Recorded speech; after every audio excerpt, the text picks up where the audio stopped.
වෙනිසියුලාවේ ජනාධිපති නිකොලස් මදුරෝට පීඩනය වැඩි කිරීම අරමුණු කරගත් මෙහෙයුමක් ලෙස වෙනිසියුලාවේ අගනුවරට ඉහළින් දැන්වීම් පත්‍රිකා හෙළීමට ධවල මන්දිරය යෝජනා කර ඇතැයි වාර්තා වනවා. එම වාර්තා පෙන්වා දෙන්නේ වෙනිසියුලාවට එරෙහි එක්සත් ජනපදයේ නවතම උත්සන්න වීමේ ඉක්මනින් සිදුවිය හැකි දේ නම් මදුරෝ අත්අඩංගුවටගෙන වරදකරු කිරීමට හේතු වන තොරතුරු සඳහා වෙනිසියුලානු වැසියන්ට මුදල් ත්‍යාග පිරිනැමීමයි. ඒ සඳහා ඩොලර් මිලියන 50ක ත්‍යාගය පිළිබඳ විස්තර අඩංගු පත්‍රිකා ගුවන් යානා මගින් වෙනිසියුලාවේ කැරකස් අගනුවර විසිරුවා හැරීම ඇමරිකාවේම සැලැස්මට ඇතුළත් වන බව ආරංචි මාර්ග උපුටා දක්වමින් වොෂින්ටන් පෝස්ට් පුවත් සේවය වාර්තා කර තිබෙනවා.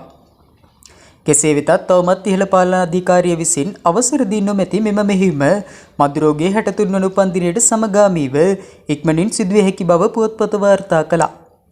හියුගෝ චාවේස්ගේ අභාවයෙන් පසු 2013 සිට මදුරෝ වෙනිසියුලාවේ ජනාධිපතිවරයා ලෙස බලය රැඳී සිටිනවා. 2024 ජනාධිපතිවරණයෙන් ඔහු පරාජයට පත් වූ බව පවසමින් එක්සත් ජනපදය ඇතුළු රටවල් 50කට වැඩි ප්‍රමාණයක් මදුරෝ වෙනිසියුලාවේ රාජ්‍ය නායකයා ලෙස පිළිගැනීම ප්‍රතික්ෂේප කර තිබෙනවා.